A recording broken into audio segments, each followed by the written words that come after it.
Шановні панове і паненки, сьогодні ми зібралися з вами на чергову зустрічу кави з істориками і порозмовляємо про те, чим з'являлося в нашій історії право і суд у період від 13 до 18 століття.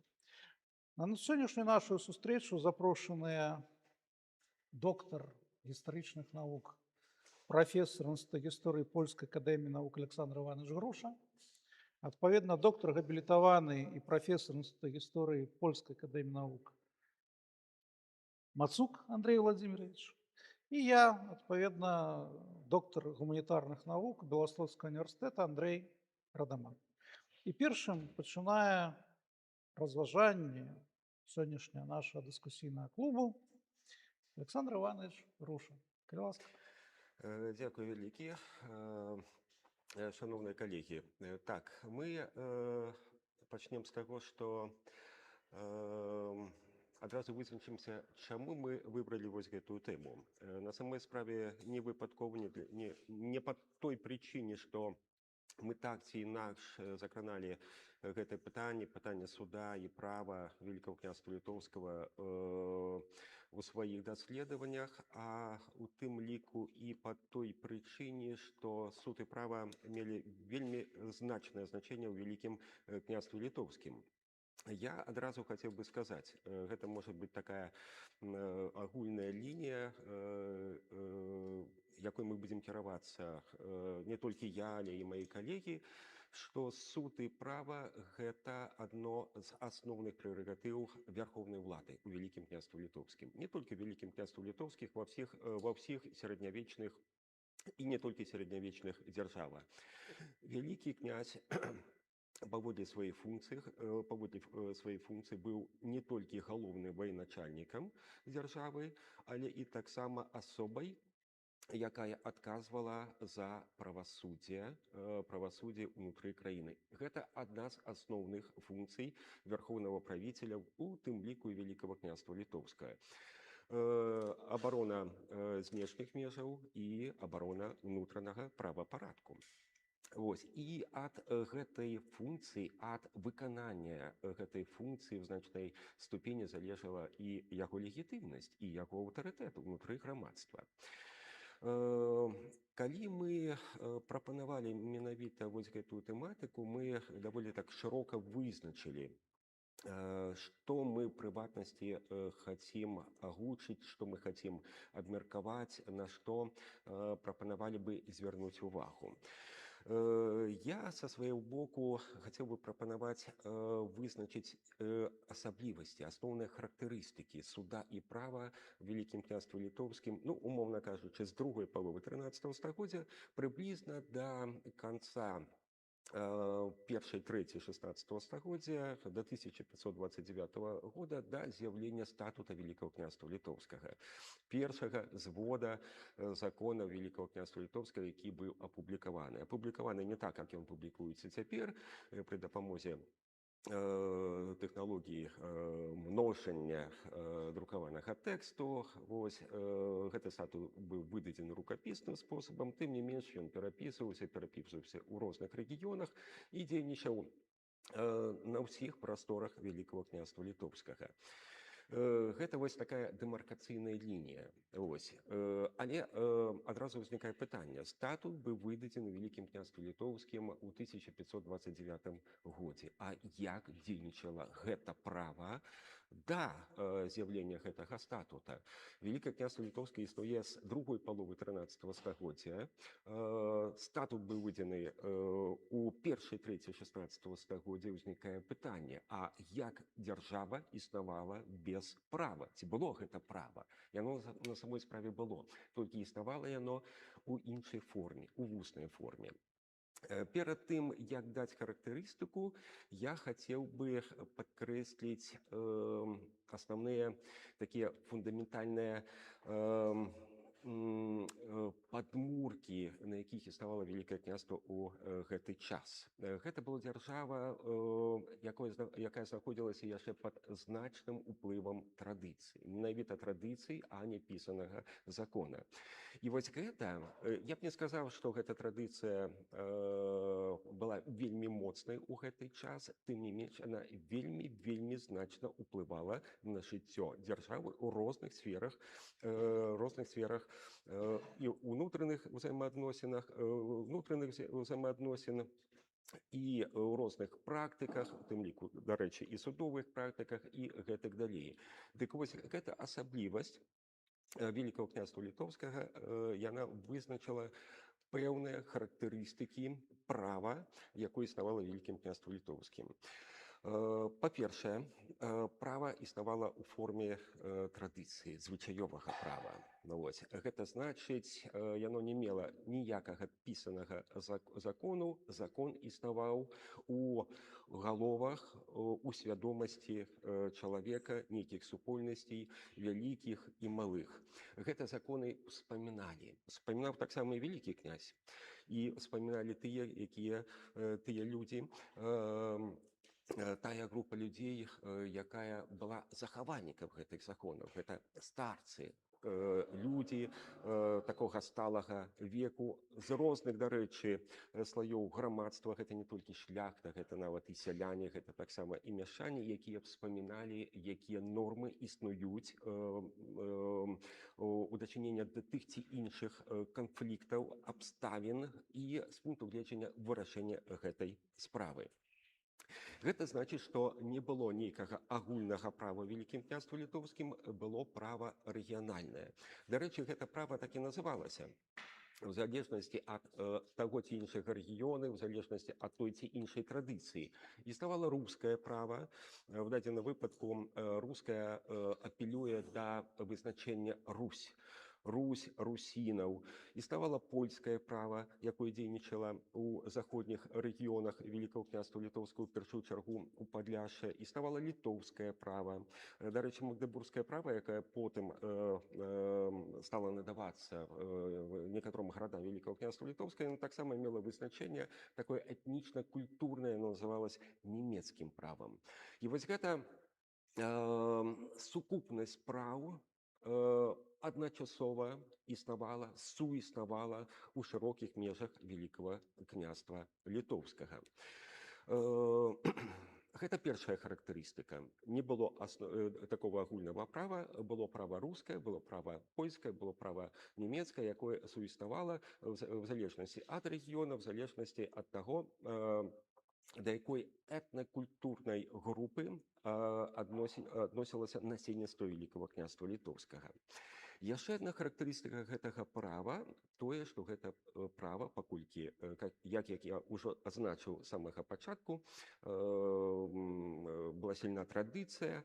Дык вось гэта права в сілу таго, што был адчувальны ўплыў менавіта традыцыі, існавала, як правіла, у вуснай форме. Яно не было запісана. Але гэта права памяталі. І, дарэчы, вельмі шмат звестак захавалася адносна вось гэтай формы захавання права, калі чытаеш крыніцы, прыватнасці дакументы, якія адклаліся ў прыватнасці ў кнігах метрыкі Вялікага княства Літоўскага. Вялікі князь ці яго намеснікі на месцах, вайводы, старосты, намеснікі дзяржаўцы часта спасылаюцца на абычай. Обычай давний, обычай земскі, обычай права Вялікага княства Літоўскага. В дадзеным выпадку, калі я кажу абычай, я фактычна цытую крыніцы. Прычым гэтыя звычаі, паколькі мы гаворым пра традыцыю, таксама былі розныя ў розных рэгіёнах Вялікага княства Літоўскага. Вось я адзначыў такія адгалінаванні права, якія мелі канкрэтнае вызначэнне: рускае, польскае, нямецкае. Але тое ж рускае мела свае разнавіднасці. Існавала сваё права ў Кіеве, у кіевскай зямлі. Гэта права так і называлася кіевскае права. Існаваў свой звычай і свая традыцыя, свае звычаёвае права на тэрыторыі Валыні, цяперашняя тэрыторыя Украіны. Гэта права называлася валынскае. Мы не ведаем ну, ва всякім выпадку цяпер такіх вызначэнняў як полацкае, віцебскае права, але хутчэй за ўсё такое права таксама існавала, таму што палачане, віцебляне таксама кіраваліся нейкімі мясцовымі нормамі, і прамыя звесткі пра такія нормы таксама даносяць да нас крыніцы, якія датычацца вось гэтых зямель. Інакш кажучы, розныя віды, разнавіднасці права, яшчэ раз падкрэслю, рускае, польскае, нямецкае, якое ў сваю чаргу таксама дзеліцца на права мікрарэгіёнаў: валынскае, кіеўскае, полацкае, віцебскае і так далей. І яшчэ раз падкрэслю, гэта права існуе ў вуснай форме. Адпаведна, адсюль вынікае яшчэ адна асаблівасць гэтага права: гэта права не было стабільным, яно магло мяняцца. Нягледзячы на тое, што мы гаворым пра традыцыю, прычым пра моцную традыцыю. Традыцыя, нават вельмі моцная, яна тым не менш мяняецца. Яна можа мяняцца і часцей за ўсё мяняецца непрыкметна ад носьбітаў гэтых традыцый. Я заўважыў прыватнасці вось такую рысу.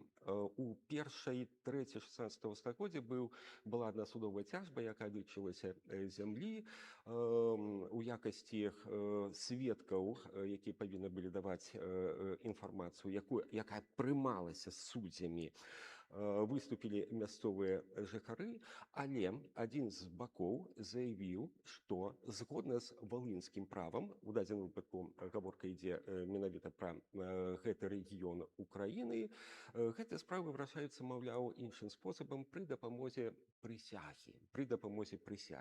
І вось тут сам працэс спыніўся, паколькі адны носьбіты вось гэтага вуснага права сцвярджалі, што не, наадварот, гэта справы вырашаюцца пры дапамозе сведкаў.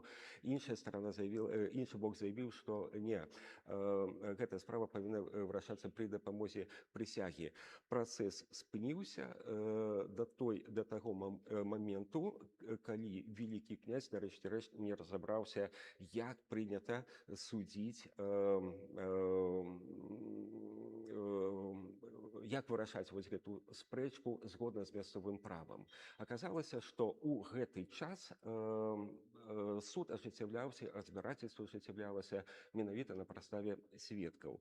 Я ж выявіў адну крыніцу, больш даўнюю, якая тычыцца другой паловы 15 стагоддзя, калі аказалася, што на самой справе гэтыя сведкі сталі мець сілу толькі ў першай трэці 16 стагоддзя, а раней сапраўды падобныя цяжбы вырашаліся пры дапамозе прысягі. Гэта значыць непрыкметна для супольнасці, вось гэтай супольнасці Валыні, права, звычай, традыцыя змянілася, і акцэнты былі ўжо зроблены на іншых рэчах. Александр Иванович, тут разу ўзнікае пытанне. Калі норма звычая становіцца нормай ўласна звычаёвае права, то мы ведаем, сапраўды існавалі розныя рэлігійныя нормы, этычныя нормы, власна, нормы пэўных звычаяў, якія укараняліся ў той ці іншай грамадзе, той ці іншай тэрытарыяльнай, так сказаць, грамадзе. Але вось калі мы гаворым уласна пра прававую норму, прававая норма, я думаю, так, калі ствараецца нейкі прэцэдэнт. Калі ствараецца нейкі прэцэдэнт, і гэты прэцэдэнт, ён уже легалізаваны в першую чаргу вялікім князем. Таму што вялікі князь, гаспадар, вярхоўны правіцель Великого княства Літоўскага, ён быў якраз такі крыніцай права. Канешне, калі мы гаворым пра першы статут і пра агульнадзяржаўнае заканадаўства, то так. А калі мы гаворым якраз пра тыя, як вы кажаце, нормы звычаёвага права пэўных зямель, полацкай зямлі, віцебскай зямлі, валынскай зямлі. Хто легітымізуе? Вось менавіта дзеянне нормы, так, непазбежнасць пазбегчы пакарання за парушэнне гэтай нормы. Легітымізуе, па-першае, конечно, вялікі князь, калі ён прымае гэту норму. Калі ён лічыць, што гэта норма сапраўды варта ўвагі, калі гэта сапраўды норма гэтай зямлі, старая норма, стары звычай. Вось. І некаторыя справы, якія ўзніклі ў гэтых абставінах, уже вырашаліся пры дапамозе гэтай нормы, ствараецца прэцэдэнт, і тады гэта норма звычай ператвараецца ў норму права. То значыць, Вітаўт, калі выдае полацкі прывілей, ён па сутнасці зацвярджае сваім аўтарытэтам, сваёй уладай тыя нормы, якія склаліся да яго яшчэ ў час Конечно, існавання конечно. Вялікага княства Полацкага. Конечно. Больш за тое я скажу так, што Вітаўт быў не першым, калі мы закранули вось гэта пытанне, быў не першым правіцелем, у дадзеным выпадку не так важна, вярхоўным правіцелем, вялікім князем літоўскім ці мясцовым правіцелем, які быў надзелены суверэнітэтам. Дык вось, калі мы закранули пытанне а менавіта полацкай зямлі, то хутчэй за ўсё першы прывілей для полацкай зямлі быў выдадзены нават не Вітаўтам, а мясцовым князем Іванам Скіргайлам. У адным з прывілеем полацкай зямлі ёсць спасылка на Скіргаеву. Яна вельмі доўга абмяркоўвалася ў літаратуры, канчаткова кропка не пастаўлена. Але вось гэта апеляцыя да Скіргайла гаворыць хутчэй за ўсё пра тое, што першы прывілей і хутчэй за ўсё менавіта пісьмовы прывілей не зацвярджэнне нейкай устнай традыцыі, таму што устная традыцыя яна сама па сабе не зацвярджалася вялікім князем. То есть ён не прыязджаў, напрыклад, у той ці іншы горад, напрыклад, у полацкі Віцебск, і не зацвярджаў канкрэтна нейкія нормы. Ён прысягаў на тым, што ён будзе судзіць па старым звычаю, ён будзе кіравацца старым правам, якое дзейнічае тут, але в дадзеным выпадку не адбывалася пералічэнне гэтых правоў. Таму Скіргайла, які зацвярдзіў яшчэ да Вітаўта нормы права, розныя працэдуры, якія таксама былі часткай гэтага права, ён хутчэй менавіта выдаў у пісьмовым выглядзе прывілей полацкай зямлі, які лёг, на маю думку, у аснову менавіта таго прывілея, які потым выдаў Вітаўт. Перазацвердзіў занава, дараваў палачанам гэты прывілей з тымі ці іншымі ўжо в дадзеным выпадку распісанымі нормамі права. Вось асноўныя характарыстыкі права да з'яўлення статута Вялікага княства Літоўскага ў 1529 годзе. Калі мы гаворым пра суд, я б хацеў бы звярнуць увагу на адну вельмі важную працэдуру, якая з'яўляецца такой візітнай картай сярэднявечнага суда. Цяпер у нармальных дзяржавах часта складваецца сітуацыя, што судовыя справы развальваюцца, таму што няма улік, няма доказаў і так далее. Гэта з'ява новага часу. У сярэднявеччы ніколі не існавала таго, што справа была даведзена не да канца. Таму што можна было даказаць сваю праўду, сваю правату пры дапамозе адной вельмі важнай працэдуры. Гэта прысяга, судовая прысяга. Калі не было нейкіх відавочных аргументаў, падстаў, напрыклад, дакументаў, калі маўчалі сведкі, таму што сведкаў пры тых ці іншых абставінах цяжка было знайсці, судовы бок прысягаў, і ён выйграў справу. Калі нейкі бок абвінавачвалі у тых ці іншых правінах і так далей, то гэты судовы бок мог адпрысягнуць і таксама выйграў справу. І судовая прысяга, дарэчы, выкарыстоўвалася вельмі актыўна, прычым яна мела сілу дзесьці да сярэдзіны 15 стагоддзя нават вельмі адказных справах, калі аб'ектам цяжбы, напрыклад, была зямельная маёмасць. Вялікія маёнткі, сёла, гарады і гэтак далей. Вялікае значэнне мела прысяга і ў іншых справах. Сэнс прысягі заключаўся ў тым, што Бог з'яўляецца высшым суддзёй, ён бачыць, што адбываецца на зямлі, ён можа падказаць, хто з'яўляецца правым бокам ці бокам, які неабгрунтавана мае прэтэнзіі да іншага боку, і вызначае, хто з'яўляецца правым бокам, хто з'яўляецца неправым бокам. Апрача прысягі да пэўнага часу мела значэнне яшчэ такая працэдура сведчання Божай праўды. Гэта не прысяга, гэта таксама сведчанне, як правіла, сведчанне сведкаў аб тым, на чым баку знаходзіцца праўда. У мяне, у маім распараджэнні, скажу так, ёсць два дакументы, па судовых цяжбах, якія, дарэчы, адбываліся на тэрыторыі сучаснай Беларусі, дзе судзіліся паны, магутныя паны, а в якасці сведкаў выступалі селяне.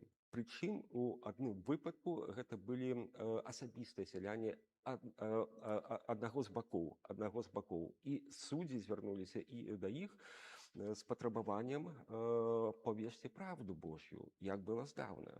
І сяляне, асабістыя сяляне, фактычна далі паказанні супраць свайго ўладальніка. Ось. Бачыце, як працуе свядомасць. Гэта свядомасць зусім не тая, якая характэрна для нашага сучасніка. Гэта свядомасць сярэднявечча. Яна характэрна не толькі для сялян, яна характэрна і для сярэдніх слаёў, і нават для вышшых слаёў. Іншая справа, што гэта сведчанне Божай правды па меры секулярызацыі свядомасці чалавека, яна страчвае свае сілы, яна знікае, але ва всякім выпадку ў другой палове 15 стагоддзя судовыя цяжбы пры дапамозе гэтага сведчання Божай правды яны яшчэ існавалі. А калі гаварыць, напрыклад, пра судовую прысягу, а прысяга гэта ў той час яна абавязкова рэлігійная, гэта не светская прысяга, яна дзейнічала і пазней.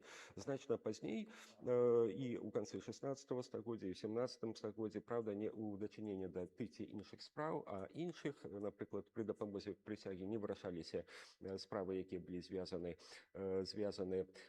з зямельнай маёмасцю. Тут ужо выкарыстоўваліся дакументы, нейкія іншыя довады. Але самае галоўнае, што я хацеў падкрэсліць, калі мы гаворым пра права і судовую сістэму ў прыватнасці Вялікага княства Літоўскага, вялікае значэнне менавіта судовай прысягі, якая увогуле не характэрна для сучасных судоў. Вось гэтыя характарыстыкі мы павінны заўжды мець на ўвазе, калі мы аналізуем, як была ўладкавана судовая сістэма Вялікага княства Літоўскага, на якіх падставах дзейнічала права, устнае традыцыйнае права яшчэ да з'яўлення статута Вялікага княства Літоўскага. Яшчэ адна асаблівасць судовай сістэмы заключалась в тым, што судовая ўлада не была аддзелена ад выканаўчай улады. Вось гэты прынцып, калі судовая ўлада дзейнічае самастойна, гэта прынцып сучаснасці. Так, гэта новы час. Для Вялікага княства Літоўскага у той перыяд, пра які я кажу, гэта была нармальна. Вось калі Вялікі князь Літоўскі з'яўляецца і галоўным военачальнікам, і галоўным адміністратарам, і адначасова крыніцай права і галоўным суддзёй. У Вялікага князя Літоўскага, конечно, былі свае прадстаўнікі на месцах. Дарэчы, гэтыя прадстаўнікі займалі высокае месца ў іерархіі службовых асоб Вялікага княства Літоўскага. Гэта ваеводы, старосты, намеснікі, дзяржаўцы. Дык вось яны, як крыніцы гавораць, яны место гаспадарскае. То есть з'яўляюцца фактычнымі прадстаўнікамі Вялікага князя. Яны валодалі на месцах такой же ўлады, як Вялікі князь у сябе ў цэнтры, у Вільні, ці там, дзе ён знаходзіўся. Праблема заключалася в тым, з пункту гледжання аналіза судовай сістэмы Вялікага княства Літоўскага, калі мы спрабуем даць ацэнку, наколькі яна дасканалай была ці недасканалай, заключалася в тым, што той жа ваевода, ці староста, ці намеснік дзяржаўца, ён адначасова і адміністратар. Ён займаецца рознымі справамі. Часта ён адсутнічае ў гэтым рэгіёне, ён знаходзіцца пры вялікім князем, ці, напрыклад, суправаджае Вялікага князя Літоўскага, які адначасова з'яўляецца польскім каралём, на тэрыторыі Польшы. Яго няма. Узнікае пытанне, а як дабіцца справядлівасці? Хто выконваць павінен судовыя функцыі падчас адсутнасці гэтага прадстаўніка Вялікага князя? І гэта было адным з матываў таго, што У першай палове 16 стагоддзя у асяроддзі шляхты пачалося такое актыўнае і гарачае меркаванне таго, наколькі дасканалай з'яўляецца сістэма, судовая сістэма Великого княства Літоўскага, і адным з тых, хто сцвярджаў, хто крытыкаваў вось гэтую сістэму, быў вядомы Міхалон Літвін. Ён все вось гэтай прэтэнзіі, мінусы і плюсы, дакладней больш мінусаў, калі гаварыць пра Великое княства Літоўскае, пра судовую сістэму Великого княства Літоўскага першай паловы 16 стагоддзя. Ён гэта все апублікаваў трошкі пазней, правда. Вось. Былі іншыя, хто крытыкаваў судовую сістэму. Так, але ён быў адзін з першых.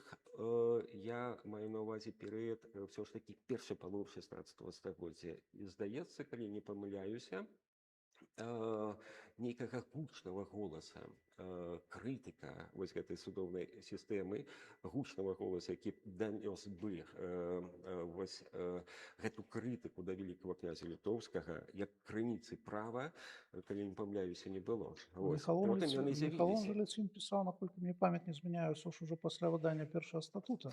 Ён крытыкаваў тую сітуацыю, якая склалася до 1544 года. Яго праца не апублікаваная, была прадастаўлена ў рукапісу великому князю ў сярэдзіне 16 стагоддзя. У сярэдзіне 16 стагоддзя, калі крытыка гэтых судоў ужо стала паступова выходзіць за нейкія вузкія колы мясцовай рэгіянальнай шляхты. Правильно, но рэакцыя ж была на сумме 51 года судовой реформы.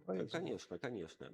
Ну, я маю на ўвазе таких значных уплывовых публіцыстаў, хаця на самой справе, конечно, і великий князь не без удзелу, конечно, шляхты, дакладней тых асоб, якія прадстаўлялі гэтую шляхту, вядома, даносілі до великого князя свае патрабаванні, і адно з такіх патрабаванняў, правда, такім не до конца вырашаным выглядзе, яны адлюстраваліся ў статуце Великого княства Літоўскага, калі было пастановлена, што пры воеводах, старостах і дзяржаўцах будуць прысутнічаць у якасці такіх судовых асоб, прысутнічаць яшчэ два мясцовых шляхціцы. Але гэта не было рэалізавана, нягледзячы на тое, што гэта было запісана ў статуце, і гэта павінна было дзейнічаць, але так яно і не рэалізавалася. Ну, інакш кажучы, вось у гэтых характарыстыках тое, што хацеў данесці, паспрабаваў гэта зрабіць, вялікае значэнне традыцыі, панаванне вуснага права, зменлівасць гэтага вуснага права, яно все ж таки менялася, может быть, не так відавочна, во всякім выпадку для носьбітаў гэтага права, і заключалася адна з асаблівасцей правовой сістэмы Великого княства Літоўскага. Калі гаварыць пра судовую сістэму Великого княства Літоўскага, то я бы все ж таки падкрэсліў вялікае значэнне судовой прысягі і сведчання Божай правды пры вырашэнні розных спраў, якія датычыліся у тым ліку і спрэчак, якія вяліся па зямлі. Мы можам задацца пытаннем, добра гэта ці дрэнна. Я скажу так, так склалася гістарычна, мы не можам нічога з гэтым зрабіць. Гэта то, што асабліва ў прыватнасці для права і судовай сістэмы Великого княства Літоўскага. Менавіта гэтыя асаблівасці права. Калі параўноўваць я ўжо заканчиваю, калі параўноўваць з заходнімі краінамі, конечно, мы трошки адстаем, потому что першыя спробы кодифікацыі права, напрыклад, на землях у нямецкіх княствах, у французскіх правінцыях, яны уже з'явіліся ў 13 стагоддзі. У нас толькі ў 16 стагоддзі. Увогуле можна нават прыблізна падлічыць, калі можна выкарыстаць гэты тэрмін, у якой ступені мы трошки адставалі ад заходняга права, ад заходняй судовой сістэмы. Гэта прыкладна 200-250 год. І, дарэчы, я адзначу, што ў Великім княстве Літоўскага амаль не было нічога такого, чаго існавала ў краінах заходняй Европы. Толькі там гэта з'явілася раней. І калі мы штосьці знаходзім у Вялікім княстве літоўскім у першай палове 16 стагоддзя, трэба адняць 200-250 гадоў, і мы прыкладна атрымаем тыя даты, калі вось гэтыя рэаліі, у прыватнасці, калі мы гаворым пра права і судовую сістэму, калі вось гэтыя рэаліі права і судовай сістэмы з'явіліся ў краінах заходняй Европы. Ну, вось гэта тое, што я хацеў донесці і расказаць для того, каб падкрэсліць адрозненні права і судовай сістэмы Великого княства Літоўскага да выдання статута 1529 года. А з гэтага часу пачынаецца ўжо зусім іншая гісторыя. Ну, добра, я амаль цалкам пагаджаюся з тым, што сказаў шановны пан прафесар. Але хацеў бы ўсё ж удакладніць, што прававая сістэма Великага княства Літоўскага ў той перыяд, вось, пра які гаварыў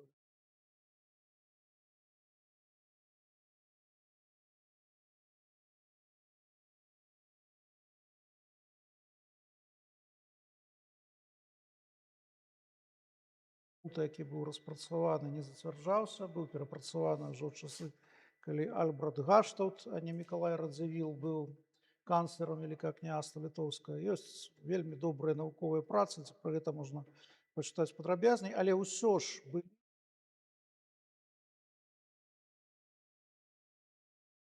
правы раней. Ну, знакаміты ліст Казіміра ці судебнік Казіміра 1447 года, ці адпаведна спробы кадыфікаваць права пэўных зямель, калі выдаваліся абласныя прывілеі. Наваградскай зямлі ў тым жа 1440 годзе, пра які мы ведаем, адпаведна полацкай зямлі, валынскай зямлі, жмудзі. Я не буду падрабязна гаварыць у сваёй прамове пра падзеі першай паловы 16 стагоддзя. Для мяне сапраўды найважнейшым з'яўляецца то, што мы бачым зараз на слайдзе. Гэта нарматыўны акт, які быў ухвалены, на Бельскім сойме на Падляшшы 1 ліпеня 1564 года. Это знакаміты бельскі прывілей. Тут трэба сказаць, што за 20 год да выдання гэта нарматыўны акт Август малады прыязджае ў Великае княства Літоўскае і пачынае правіць ужо як узведзены на сталец вялікі князь літоўскі ВКЛ, яшчэ да смерці бацькі, які памёр у 1548 годзе, калі Жгемонт Август становіцца ўжо і паўнавартасным польскім каралём. І вось у 1551 годзе ў Вільні тыя патрабаванні, якія выказваліся і раней, у тым жа 1544 годзе, пра неабходнасць ужо перапрацоўкі, кардынальнай працоўкі першага статута, яны сапраўды набываюць ужо моц рэальнай прававой нормы, ухваленай соймам. І сойм 1551 года не толькі носіць вельмі значныя змены менавіта ў судовае заканадаўства, але і прымае рашэнне аб фармаванні камісіі, якая павінна была выпрацаваць другі статут. І вось гэты перыяд з 1551 па 1564-66 год, это перыяд, калі дзейнічае камісія ў складзе 10 адмыслоўцаў, навукоўцаў, практыкаў, юрыстаў, дзяржаўных дзеячоў, якія выпрацавалі праект новага статута. У грамадстве ў гэты час адбываюцца вельмі значныя змены. Ідзе інфлянская вайна. У 1562 годзе пад Віцебскам збіраецца шляхецкі з'езд, які ставіць жорсткія ўмовы манарху пра неабходнасць больш шчыльных кантактаў з палякамі, заключэння абарончага ваенна-прававога саюза. А эліта, адпаведна, Мікалай Радзівіл Чорны, канцлер, вялікі маршалак і віленскі ваявода і ягоныя паплечнікі пагаджаюцца з неабходнасцю правядзення сістэмнай рэформы дзяржаўнага ладу, у тым ліку адміністрацыйна-тэрытарыяльнай, вайсковай і судовай рэформы. Все гэтыя рэформы былі звязаныя. І, канешне, падатковай рэформы. І вось на гэтым бельскім сойме прымаецца рашэнне аб утварэнні, па-першае,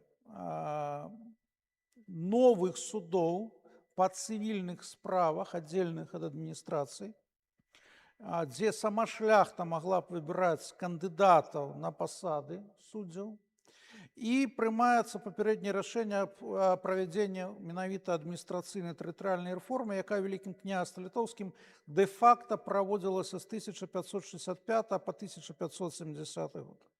Вось гэтая карта, якая выведзена на слайдзе, яна якраз паказвае адміністрацыйна-тэрытарыяльны падзел дзяржавы на ўжо 70-е, 80-е гады 16 стагоддзя.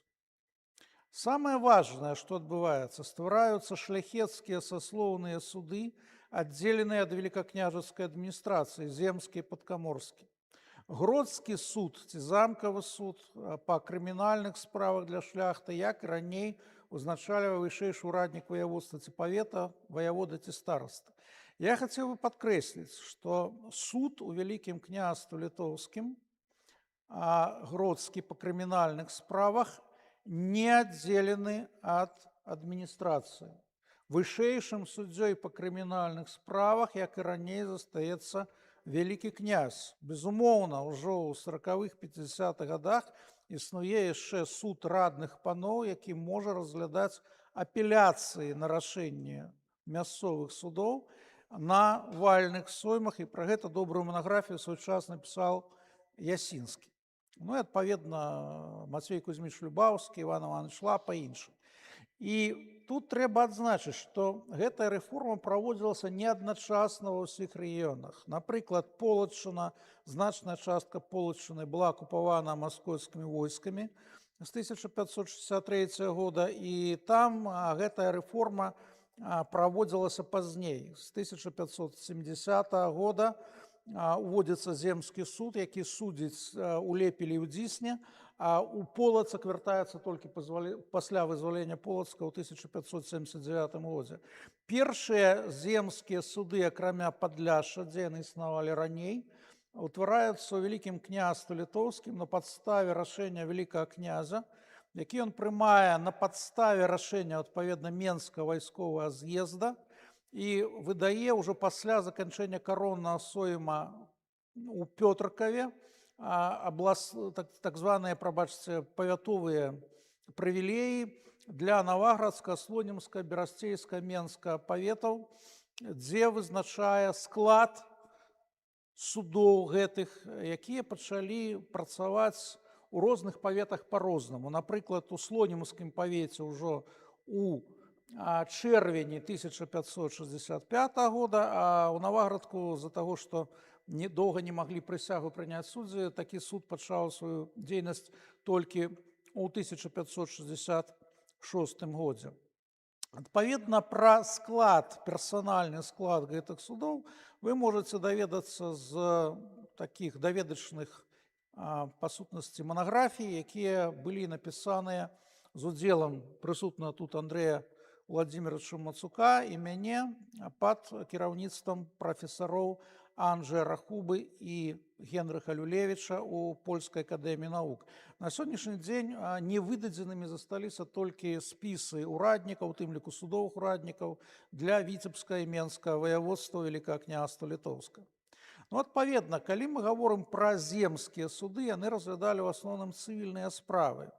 Адпаведна, суддзямі ў гэтых судах былі прадстаўнікі мясцовых рэгіянальных эліт, якія часцей за ўсё раней да гэта вызначыліся сваімі ўчынкамі і здабылі аўтарытэт як зборшчыкі падаткаў, паборцы, як кіраўнікі вайсковых аддзелаў, ротмістры ў час вайны, як соймавыя паслы. Гэта былі людзі, да якіх быў давер. Але сама працэдура, замацаваная ў статутах, яна яшчэ абавязкова вызначала, што гэтыя людзі не аўтаматычна станавіліся суддзямі пасля выбрання. Не, мясцовая эліта выбірала 4 кандыдатаў на пэўную пасаду суддзі, падсудка, земскага пісара, а Вялікі князь разам з панамі раднымі вызначаў, хто з гэтых 4 найбольш дастойны. І, адпаведна, гэта такая сістэма, сапраўды збалансаваная сістэма стрымак і супрацьвагаў, якая дазваляла, па сутнасці, прымірыць інтарэсы рэгіянальных шляхецкіх вось гэтых суполак з інтарэсамі агульнадзяржаўнымі. Збіраліся земскія суды на свае сесіі 3 разы на год, на адмысловыя сесіі трохкрольскія пасля свята трох каралёў, на траецкія рокі, якія збіраліся пасля свята Троіцы, звычайна ў канцы мая ці пачатку чэрвеня, і міхайлаўскія судовыя рокі, якія збіраліся на наступны дзень пасля свята Святого Михаіла 29 верасня. Адпаведна, кожная суда існавала свая канцылярыя, гэтыя кнігі выконвалі функцыі яшчэ і па сутнасці таго, што мы сёння называем натрыятам. Пры кожным судзе дзейнічалі павятовыя возныя, якія маглі выклікаць сторону павадовую і сторону, адпаведна, страну адказную па таму ці іншаму працэсу ў суд. І трэба яшчэ памятаць, што суд у Вялікім княстве Літоўскім насіў спозыскавы характар, а не інквізіцыйны, як гэта было ў маскоўскай, напрыклад, Русі. Гэта азначае, што калі не было спозыска, калі не было, па сутнасці таго, што вы ведаеце ў нашай традыцыі як іск, то не было і працэса. Нават калі мы гаворым пра крымінальныя справы, калі не было нейкага сваяка, які ішоў у суд гродскі і не падаваў спозыск з абвінавачаннем пэўнага чалавека ў здзяйсненні крымінальнага злачынства, то і справа не пачыналася. Быў вельмі абмежаваны пералік з крымінальных нават справ, дзе ініцыятарамі судовага працэсу была дзяржава. Канешне, была пасада з 80-х гадоў 16 стагоддзя дзяржаўнага інстыгатара, да гэтага інстыгатара вялікага князя літоўскага, які мог ініцыяваць пэўныя крымінальныя справы па ініцыятыве як бы манарха ці па ініцыятыве дзяржавы. Але гэта справа ў асноўным звязаная з дзяржаўнай здрадай ці фінансавымі правапарушэннямі. Адпаведна, доўгі час існавала неабходнасць вось у тым, пра што гаварыў Александр Іванович, у неабходнасць у апеляцыйным судзе, бо вялікі князь вельмі часта быў рэальна заняты, вельмі часта выязджаў у карону польскую, а адпаведна не ўсе былі задаволеныя рашэннямі судоў першай інстанцыі. І трэба яшчэ ўлічваць тое, што і суд быў вельмі дарагі. Напрыклад, 10% ад сумы спозыска, калі мы гаворым пра пачатак 16 стагоддзя, там у сярэдзіне 16 стагоддзя гэта змяншаецца да 5% ад сумы спозыска, а калі гаворым ужо пра другі статут Вялікага княства Літоўска, ну там ужо дзесьці трошкі менш за 2% ад сумы спозыска, але ўсё роўна гэта вялікія грошы. А калі дабівацца, напрыклад, справядлівасці, калі пакрыўджаны бок не быў задаволены рашэннем суда першай інстанцыі, трэба было шмат грошай яшчэ выдаткоўваць на тое, каб ехаць, напрыклад, у Кракаў, ці ў Варшаву, ці ў Пётркаў, дзе знаходзіўся манарх. Адпаведна, доўгі час ідзе змаганне за ўтварэнне суда другой інстанцыі, які б не залежаў ад Вялікага князя Літоўска. Доўгі час прадстаўнікі магнатэрыі паноў радных выступалі супраць такога кшталту ініцыятывы, супраць стварэння трыбунала. Але, урэшце, у часы праўлення Стэфана Баторыя у 70-х гадах 16 стагоддзя прадстаўнікам, лідарам, па сутнасці, шляхецкай эліты Вялікага княства Літоўска ўдалося дамагчыся прызнання права на стварэнне такога суда. І такі суд быў створаны ў 1582 годзе на падставе вось гэтага закона, які быў прыняты на вальным сойме Рэчы Паспалітай 1581 года і апублікаваны кірыліцай у Вільні ў 1586 годзе. Адпаведна, як выбіраліся суддзі ў галоўны трыбунал? 2 лютага кожнага года ў дзень Маці Божай грамнічнай збіраліся дэпутацкія ці грамнічныя соймікі, на якіх шляхта пэўная павета выбірала ў склад трыбунала 2 сваіх прадстаўнікоў. І менавіта гэтыя 2 прадстаўнікі, прыняўшы прысягу, з'язджаліся спачатку ў Вільню, потым у Трокі, потым у Наваградак, потым у Менск, дзе разглядалі, адпаведна, як апеляцыі на рашэнне судоў першай інстанцыі, так і разглядалі як суд першай інстанцыі крымінальныя справы, звязаныя, напрыклад, з правапарушэннямі ураднікаў павятовай адміністрацыі, тых жа старастаў і судовых ураднікаў. І я падкрэсліў, што менавіта вось з канца 16 стагоддзя ствараецца як бы тая судовая сістэма, якая амаль нязменна захавалася да канца 18 стагоддзя.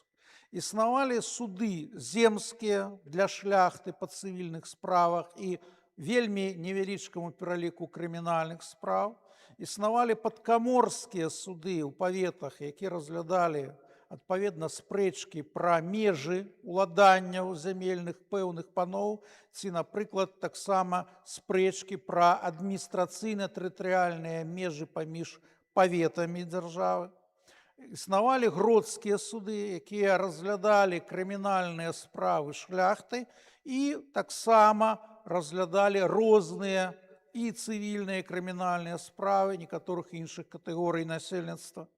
Існаваў трыбунал, галоўны трыбунал Вялікага княства Літоўскага, які разглядаў, як я ўжо казаў, апеляцыі на рашэнне судоў першай інстанцыі і разглядаў некаторыя справы як суд першай інстанцыі, але існаваў яшчэ суд паноў радных, які, напрыклад, пакараў смерцю Рыгора Осціка за дзяржаўную здраду.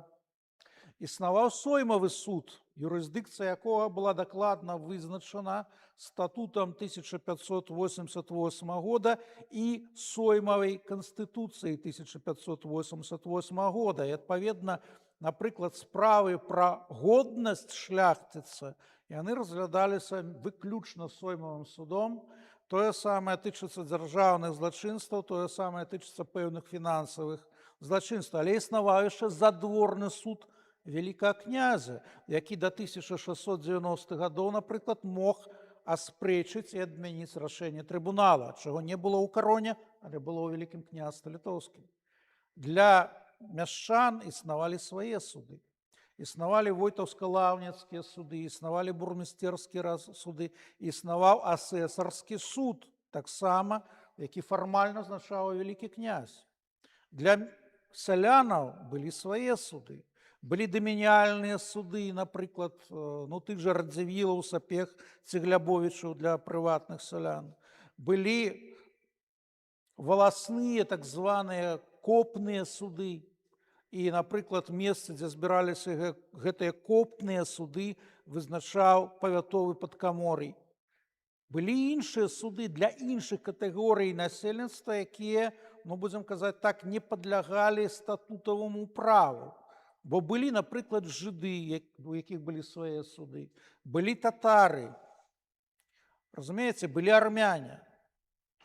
Судовая сістэма Вялікага княства Літоўскага была вельмі складаная. Не толькі статут быў крыніцай пісанага права. Крыніцамі пісанага права былі і соймавыя канстытуцыі, і ухвалы галоўных дзяржаўных з'ездаў Вялікага княства Літоўскага. Больш за тое, нам вядомыя выпадкі, калі ў якасці субсідыарных крыніц права разглядаліся, напрыклад, нават нормы караліны. Але ў статуце быў спецыяльны запіс, які дазваляў суддзям выкарыстоўваць нормы пісанага права іншых прав хрысціянскіх. У гэтым сэнсе прававая і судовая сістэма Вялікага княства Літоўскага была ўжо ў другой палове 16 стагоддзя досыць дасканалай. Я б хацеў толькі звярнуць вашу увагу, што вось менавіта права Вялікага княства Літоўскага не трэба зводзіць толькі да статута. Статут Вялікага княства Літоўскага 1566 і 1588 года гэта не зводы законаў у нашым сучасным разуменні, хаця часам у папулярнай літаратуры і ў падручніках так пішуць. Статуты Вялікага княства Літоўскага гэта акты кадыфікацыі ці паўнавартаснай навуковай сістэматызацыі права. Гэта асобныя правовыя помнікі. Не трэба казаць, што быў адзін статут і некалькі яго рэдакцый. Не. Было рэальна 3 асобныя статуты, і у кожнага з гэтых статутаў былі свае рэдакцыі. Напрыклад, Другі статут мы ведаем у рэдакцыі 1576 года. Мы ведаем, што ў 1568 годзе ўжо была створана першая камісія, якая ставіла сваёй задачай удасканалення статута. Мы ведаем, што гэтую камісію узначаліў Валер'ян Пратасовіч Сушкоўскі, і што ў гэтую камісію ўваходзілі і паны радныя, у тым ліку берасцейскі ваявода Юрый Тышкевіч і берасцейскі кашталян Гайкаян. І мы ведаем, што склад гэтай камісіі змяніўся ў 1569 годзе, а што ў 1573 годзе ствараецца новая камісія. Мы ведаем, што было прынятае рашэнне, што кадыфікацыя права аддаецца пад нагляд суддзяў трыбунала першых складаў, і першым маршалкам трыбунала быў Мальхер Жагімонтавіч Сноўскі, мой зямляк, які валодаў той вёскай, дзе нарадзіўся мой бацька. Мы ведаем пра тое, што велізарную ролю ў кадыфікацыі права адыграла дзяржаўная канцылярыя, якую той час узначаліў Астафій Богданович Валовіч. І, безумоўна, калі мы гаворым пра права Вялікага княства Літоўскага другой паловы 16 стагоддзя, і калі мы гаворым пра, у тым ліку, судовае права гэтага перыяду, то гэта права, якое стваралася ўсім шляхецкім народам Вялікага княства Літоўскага на сваіх галоўных з'ездах, соймах і нават сойміках. У 1584 годзе праект трэцяга статута разглядаўся паартыкульна на галоўным з'ездзе ў Вільні у студзені-сакавіку 1584 года і быў прадстаўлены ўжо на сойме 1585 года. І зноў жа, акрамя статута існавалі іншыя законы. Той жа спосаб праў трыбунальскіх, які вы бачыце на экране. Тыя ж соймавыя канстытуцыі, якія асобна часам выдаваліся для Вялікага княства Літоўскага і для кароны, але часам маглі выдавацца і для кароны, і для Вялікага княства. Існавалі іншыя крыніцы, якія выдаваў вялікі князь. У тым ліку, напрыклад, вайсковыя артыкулы. Гетманы маглі выдаваць вайсковыя артыкулы, якія вызначалі, напрыклад, правы і абавязкі жаўнераў, якія ваявалі і знаходзіліся на тэрыторыі дзяржавы. Зараз мы з маім калегам і вельмі блізкім сябрам, прафесарам Беластоцкага універсітэта працуем над грантам, які прысвечаны якраз працэдурам ухвалення нарматыўных актаў на соймах Рэчы Паспалітай. І за апошнія 2 месяцы падрыхтавалі 2 вельмі цікавыя тэксты. Адзін для Пшэглёнда Сеймавега пра пратэстацыю на сойме 1576 года, а другі пра пратэстацыю на сойме 603 года для Пшэглёнда Гістарычнага. Это 2 вельмі вядомыя польскія навуковыя часопісы. У гэтых тэкстах мы спрабуем паказаць, як эліта палітычная Вялікага княства Літоўскага магла спрэчыць нават ужо ухвалены закон на сойме. І якім чынам, адпаведна, улады, як мы кажам, адміністрацыя, бо не было ў той час падзелу ўладаў, але былі органы, якія выконвалі прынятыя рашэнні, у тым ліку на ўзроўні агульнай вось гэтай дзяржаўна-правовой супольнасці кароны польскай Вялікага княства Літоўскага. І мы бачым, што, канешне, пазіцыя палітычнай эліты Вялікага княства Літоўскага, калі яна была агульнай, яна прыводзіла да таго, што часам карэктаваліся нават тыя ухвалы, якія прымаліся на ўзроўні вальна сойма Рэчы Паспалітай. Ці быў гэты суд справядлівы? А гэта залежала, прабачце, як і зараз ад аднаго. Ці былі грамадзяне, абывацелі, якія былі здольныя бараніць сваё права на справядлівасць. Мала ўхваліць правую норму. Трэба яшчэ ўдзельнічаць у тым працэсе прызначэння годных людзей на пасады суддзяў. А гэта было. Трэба дамагацца таго, каб ухвала, якая прымаецца суддзямі, была справядлівай і адпавядала пісанаму праву.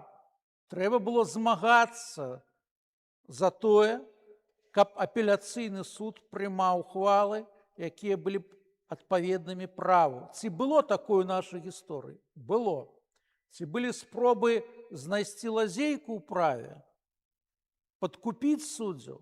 Таксама былі, мы гэта ведаем. Я у свой час напісаў некалькі артыкулаў і вось прывожу у кнігах, якія мы разам выдалі, некалькі выпадкаў, калі суддзі былі адхілены ад займаемых пасадаў. Напрыклад, як Богуш Аўсяны, падкаморай Наваградскі, які парушыў адпаведна прысягу і разгледзеў па меншай меры адну справу неадпаведнасці заканадаўствам, і Стэфан Батурый зноў жа адхіліў яго ад пасады. Але такіх выпадкаў у нашай гісторыі у той час, якім я займаюся, вельмі мала.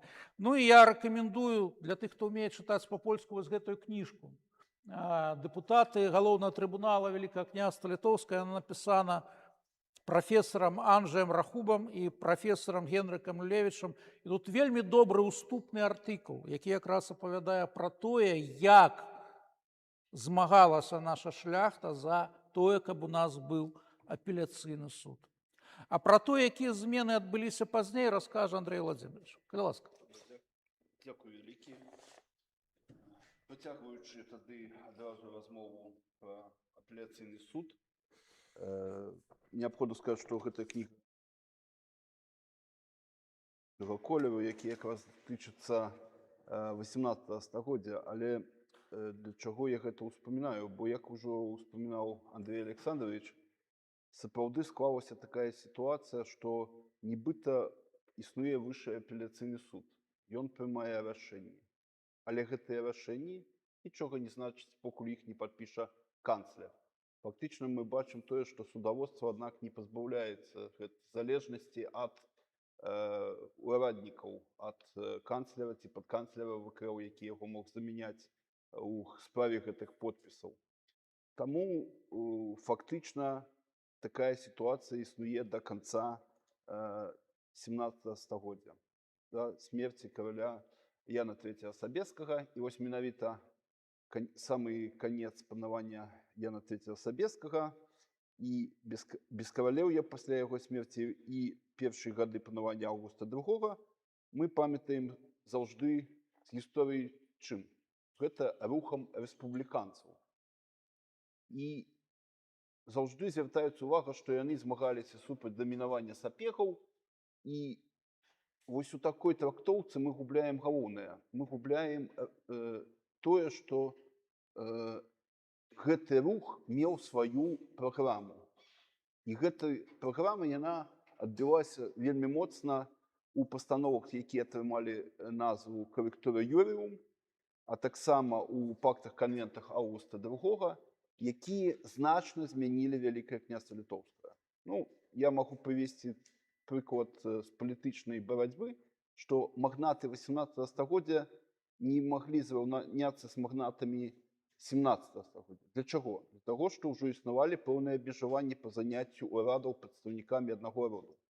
Так вось, гэты рух рэспубліканцаў меў таксама вельмі важную праграму менавіта ў судаводстве. Бо ўсім было зразумела, што судаводства мусіць быць незалежным. Менавіта яны фактычна дамагліся таго, што вось касаваўся гэты подпіс, гэтая залежнасць ад выканаўчай улады канцлера ці падканцлера. Таму, калі заўжды кажуць, што вось шляхта, яна сапраўды мела незалежнае судаводства. Да, але толькі вось менавіта з канца 17 стагоддзя. Да гэтага часу ўсё роўна захоўваўся ўплыў ураднікаў, а ў тым ліку і караля Вялікага князя Літоўскага. І што яшчэ неабходна адразу звярнуць нашу увагу. Мы вельмі ўжо чулі, добра было апісана сітуацыя, як абіраліся дэпутаты, якія станавіліся суддзямі гэтага трыбунала штогод. Усё файна, але гэтыя сомікі маглі сварывацца, была вольнасць. І гэта прыводзіла да таго, што шмат сомікаў зрывалася, шмат на якіх соміках адбываўся канфлікт. Бывало, што абіралася па 2, па 4 дэпутаты, нават больш чым 4 такія выпадкі былі. Былі вельмі смешныя выпадкі, калі абіралася 3 дэпутаты. Прычым адзін дэпутат быў агульны для абодвух соймікаў, а яго калегі адрозніваліся. І вось гэтай сітуацыі сапраўды назіраецца такая неабходнасць вось гэтай верыфікацыі гэтых выбараў. Ці легальна адбываліся гэтыя выбары. І гэта адбываецца на рэасумпцыях трыбунала Вялікага княства Літоўскага, якія адбываліся ў Вільні, куды з'язджаўся ўвесь склад трыбунала. І менавіта падчас гэтых рэасумпцый разглядаліся ўсе магчымыя пратэсты, пададзеныя супраць выбара тых ці іншых дэпутатаў. І такім чынам фактычна адбывалася зацвярджэнне легітымнасці выбараў, і дэпутаты станавіліся трыбунальскімі суддзямі. І тут неабходна яшчэ звярнуць увагу на адну акалічнасць. Пачынаў гэтыя паседжанні віленскі ваявода. І тут звяртаю увагу на другую праблему, якая ўзнікала, аднак, з судаводствам трыбунала. Бо у гэты час, амаль увесь гэты час, урад віленскага ваяводы быў сумяшчальны з урадам гетмана Вялікага княства Літоўскага. Складаецца дзіўная сітуацыя, што нібыта гетманы не маглі ўдзельнічаць, але віленскі ваявода наадварот меў удзельнічаць вось у гэтых рэасумпцыях. І ў такой сітуацыі, безумоўна, што незадаволеныя пратэставалі супраць удзелу гетманаў, хоць фактычна, юрыдычна гэта быў віленскі ваявода. І гэта становіцца вялікай праблемай на працягу ўсяго 18 стагоддзя. І ў канцы канцоў гэта праблема вырашаецца толькі ў рэформах 1764 года, калі прымаецца рашэнне аб тым, што гетман не можа трымаць адначасова урад віленскага ваяводы, што, безумоўна, пазбаўляе гетманаў магчымасці ўплываць на вось гэты склад трыбунала Вялікага княства Літоўскага. Але акрамя гетманаў існавала другая магчымасць. Дэпутатам нават пасля ад'езду віленскага ваяводы яны маглі прыбраць тыя пратэсты, якія былі пададзены супраць іх, і трыбунал ужо прагаласаваць усім складам, каб яны патрапілі ў лік трыбунальскіх суддзяў, што даволі часта рабілася. Напрыклад, вядомыя падзеі трыбунала 1743 года, калі ашмянскіх і брэсцкіх дэпутатаў такім чынам дапусцілі ўжо толькі праз 2 тыдні, як ўжо пачаў працу сваю трыбунал. Што неабходна яшчэ звярнуць увагу, што акрамя трыбунала існаваў вядомы, ўжо ўспамінаемы тут калегамі, асэсарскі каралеўскі суд. І тут узнікае другая праблема, што у 18 стагоддзі, напрыклад, паседжаннямі асэсарскага суда ўжо, безумоўна, не кіраваў кароль. Гэта было б, канешне, вельмі цікава ў выпадку, напрыклад, Аўгуста II ці Аўгуста III, наколькі б іх веды права хапала бы, каб засядаць у гэтым судзе. А кіраваў канцлер ці ў яго адсутнасць падканцлера Вялікага княства Літоўскага. Але рашэнні, а таксама, безумоўна, абраныя асэсары. Але што было дзіўна, рашэнні прымаліся фактычна не большасцю галасоў, а па тым, як гэта вырашыць канцлер ці падканцлер. І вось у 50-60-е гады пачынаецца ў кароне, а потым гэта перакідваецца на Вялікае княства Літоўскае, узнікае дыскусія, наколькі канцлер і падканцлер маюць права вырашаць вось так самастойна, не звяртаючы увагі на галасы асэсараў. Пры гэтым, што вельмі цікава, сцвярджаецца, што кароль можа прымаць рашэнні, як яму падабаецца ў гэтым судзе. Але канцлер і падканцлер, хоць нібыта выступаюць ад імя караля, аднак не з'яўляюцца каралём. І таму прапаноўваецца, каб рашэнні ў адсутнасць караля, калі судом кіруе канцлер ці падканцлер, прымаліся большасці галасоў асэсараў. Безумоўна, гэта выклікае доўгую дыскусію не толькі сярод канцлера, падканцлераў каронных Вялікага княства Літоўскага, але знайшло сваё адлюстраванне на сойміках і соймах. Увогуле, пра што адразу хацелася яшчэ ўспомніць, але я гэта крыху перасунуў, каб распавесці пра трыбунал. Гэта, безумоўна, мы шмат чулі пра статут. Мы ўсе ведаем з гісторыі, што статут настолькі быў выдатны, што нават пасля таго, калі прайзашлі падзелы Рэчы Паспалітай, ён працягваў дзейнічаць на нашай тэрыторыі, на тэрыторыі Вялікага княства Літоўскага, працягваў час у Расійскай імперіі. Але ўзнікае пытанне, а ці задавальняў ён, напрыклад, тых жа абывацеляў, тую шляхту Вялікага княства Літоўскага ў 18 стагоддзі. І тут дзіўна, але не. Бо ўжо з аўгуста III гучыць шмат прапаноў, што патрэбна новая кадыфікацыя, патрэбны новы статут, так і пішацца, патрэбны новы 4-й статут літоўскі. Самыя яскравыя прыклады гэта слонімская шляхта, якая некалькі разоў звяртаецца з такімі прапановамі. Прапаноўваецца склікаць спецыяльную камісію, у якую маюць увайсці паслы ад паветаў Вялікага княства Літоўскага, але таксама сенатары і нават духавенства, размова ідзе пра біскупаў. Менавіта вось гэтая камісія павінна скласці новы статут, які мае атрымаць назву 4-й. Іншая справа, што гэта не атрымалася правесці. І што яшчэ неабходна звярнуць увагу? Якая галоўная праблема ў выніку была у функцыянаванні трыбунала? Вось мы маем незалежны суд.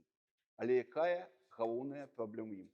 Вялікая колькасць спраў, наплыў вялікі справаў судовых. Трыбунал проста не паспявае разглядзець гэтыя справы. З-за чаго так адбываецца? Не праблема аказалася функцыянавання самога трыбунала. Адбываецца гэта вось за гэтай файнай сістэмай, калі суды ніжняй інстанцыі, адсылаецца справа потым да трыбуналу, але ёсць крызіс земскіх судоў, бо не абіраюцца земскія ўраднікі. Адпаведна, шляхта адразу замест земскага суда ідзе да трыбуналу, тым больш, што гэта выгодна, вы разумееце, не трэба праходзіць вось усе гэтыя этапы, плаціць грошы, а адразу ідзеш да трыбунала, тым больш паскараеш працэс разгляду справы, канчатковае вырашэнне.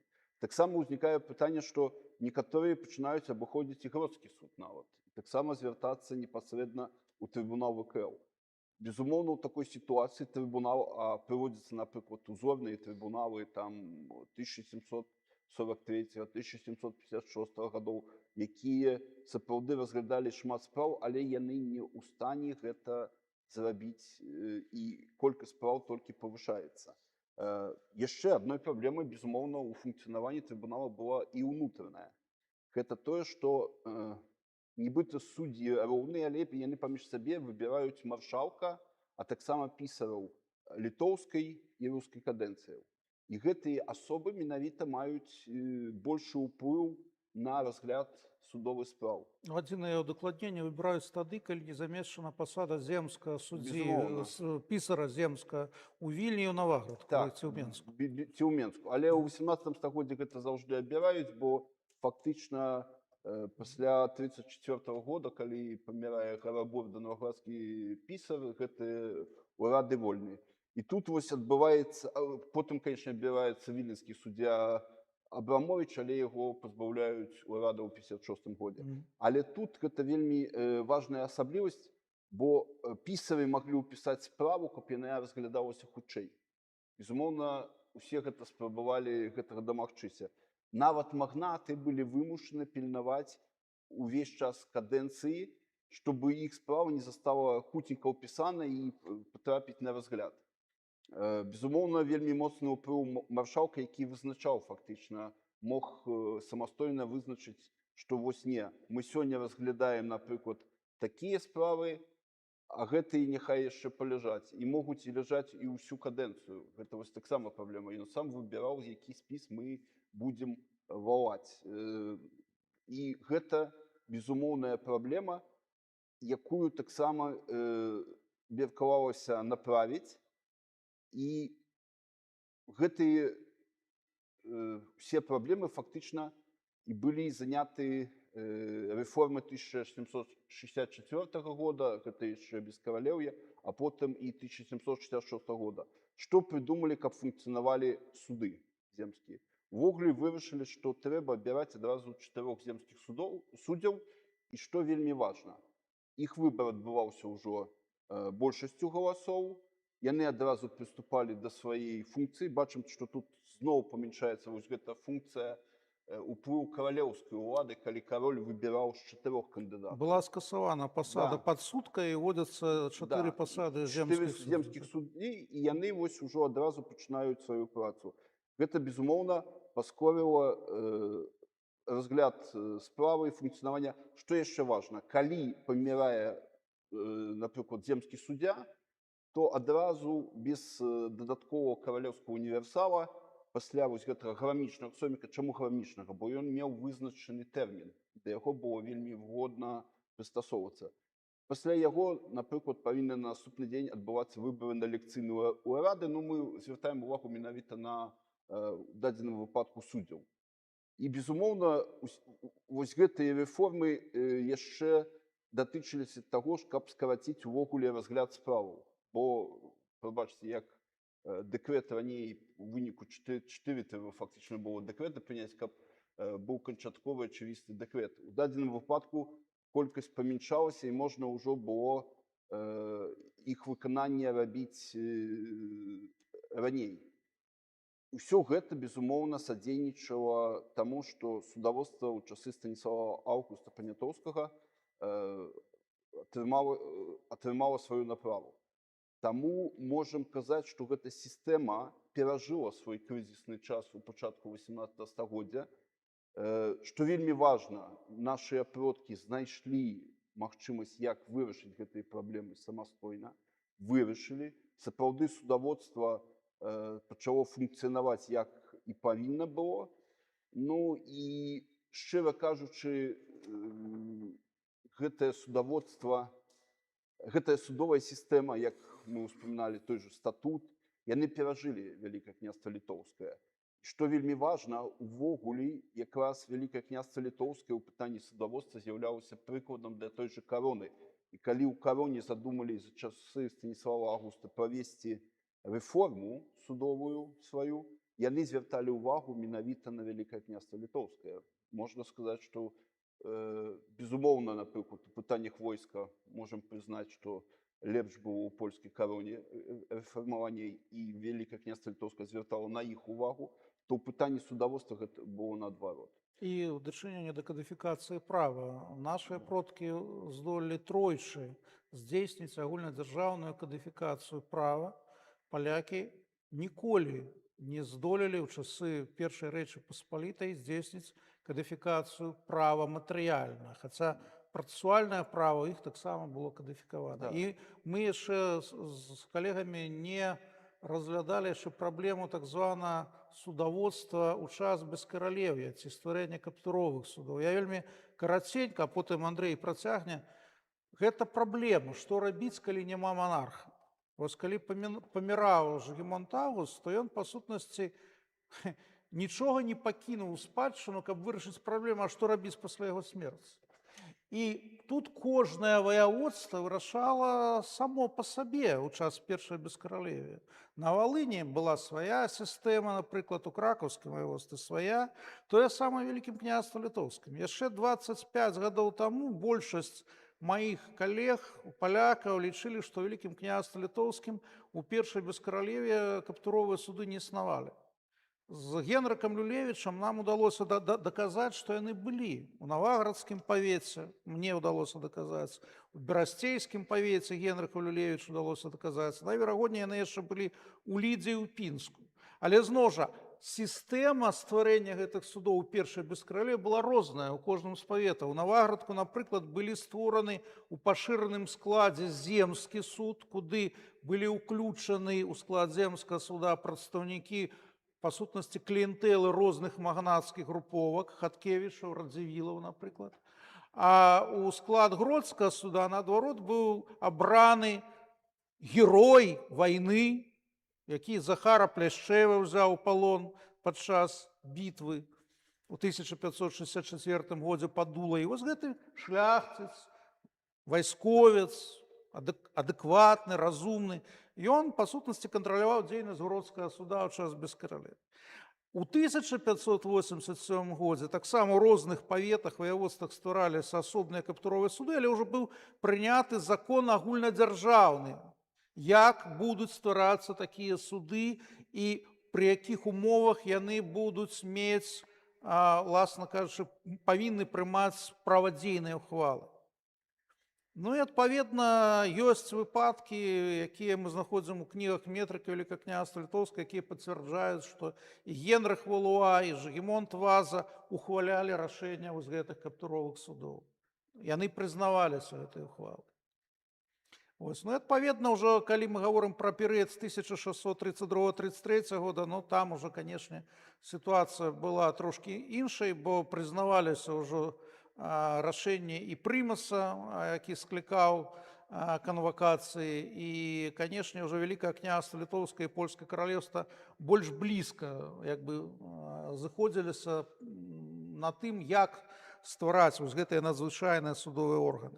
А ў другой палове 16 стагоддзя, у пачатку 17 стагоддзя ўсё ж мы бачым вельмі шмат адрозненняў. І зноў жа, Андрэй гаварыў пра праект 4 статута, пра неабходнасць дапрацоўкі статута ставілася пытанне заўжды. Ужо ў 1592 годзе створаная была камісія, якая напрацавала пэўныя змены, якія не былі ўхвалены Соймам. Такая ж камісія дзейнічала, напрыклад, у 1633, 1635, 36 годах. Але так атрымалася, што супярэчнасці паміж пратэстантамі і католікамі, паміж, власна, лідарамі сярэдняй шляхты і магнатэрыі былі настолькі вострымі, што не ўдалося дасягнуць кансэнсуса, які быў дасягнуты ў 1584-85 годах, калі быў, па сутнасці, распрацаваны ў асноўным праект статута 88 года. Да, і яшчэ што хацеў дадаць, я назваў две важныя даты: 64 год і да гэтага 1696, 7, 8 гады, але паміж імі забыў успомніць назву 1717 год. Гэта ўвогуле год, калі адбыўся нямы Сойм, і пра які, ну, фактычна веды ў гісторыі Беларусі гэта якія-то выдумкі, ось шчыра кажучы, бо але трэба сказаць, што і польская гістарыяграфія не так даўно знаходзілася ў той ж самай сітуацыі. Магчыма, толькі пасля правядзення канферэнцыі, прысвечанай у 2017 годзе ў гадавіну якраз, пабачылі, што гэта не зусім так. Напрыклад, вельмі важна, што прыняў гэты Сойм. Ён апісаў паўнамоцтвы міністраў.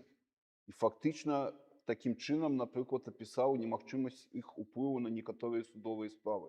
Гэта тычылася канцлера, але, напрыклад, напісаў і паўнамоцтвы гетманаў, якія згубілі многа то, што называлася улада пяра. Фактычна яны засяродзіліся на уладзе меча. Улада пяра, вось гэта тым ліку і, напрыклад, дыслакацыя. Чаму я гэта яшчэ ўспамінаю? Бо яшчэ ў пачатку 18 стагоддзя была прынята вельмі цікавая рэформа, калі уводзіўся гаспадарчы соймік у Вялікім княстве Літоўскім, з'явіліся суды фіскальныя. Гэта калі павет браў на сябе фактычна фінансаванне войскаў. Такім чынам, безумоўна, гэта было зразумела, што праграма, якая адпавядала рэспубліканцам, і фактычна памяншалася ўлада гетманаў.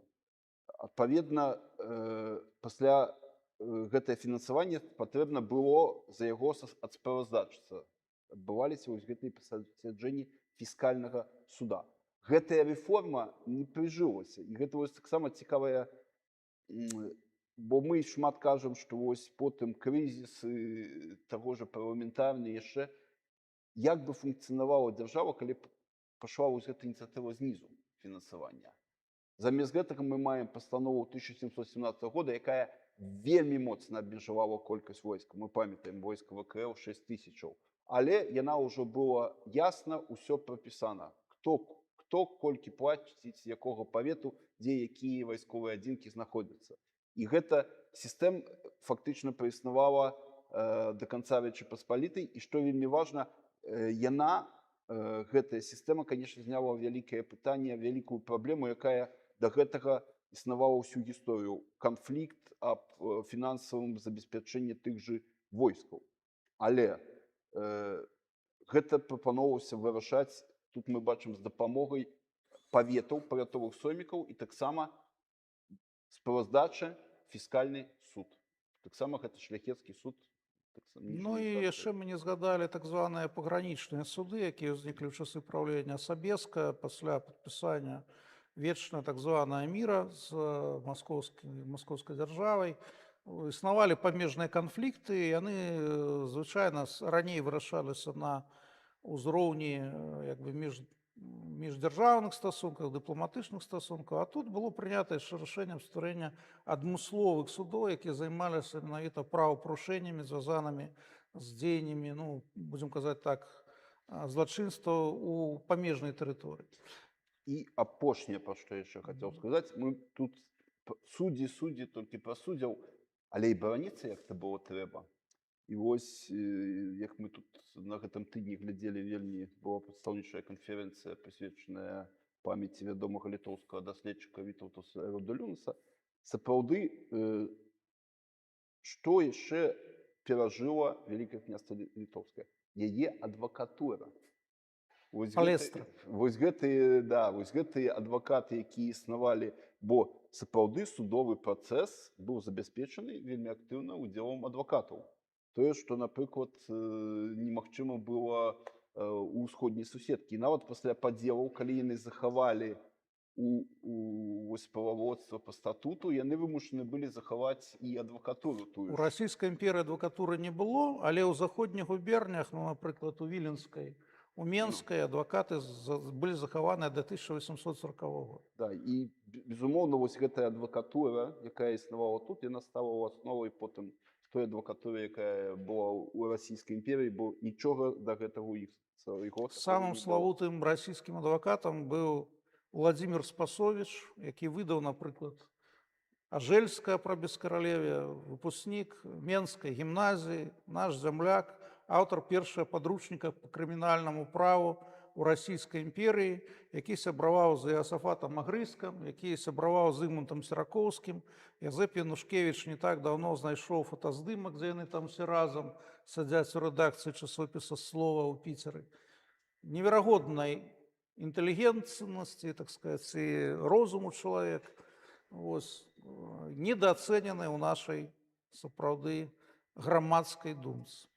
А зараз мы хацелі бы пачуць вашае пытанне, шановныя, калі ласка. Ой, кажыце.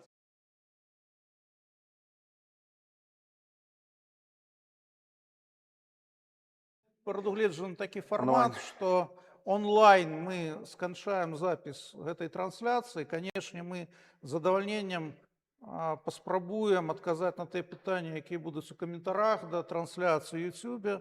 А рэальнае абмеркаванне гэтай нашай сённяшняй сустрэчы пачнецца ў аўдыторыі ўжо пасля заканчэння запісу. Дзякую ўсім нашым слухачам онлайн за ўвагу і да наступнай сустрэчы.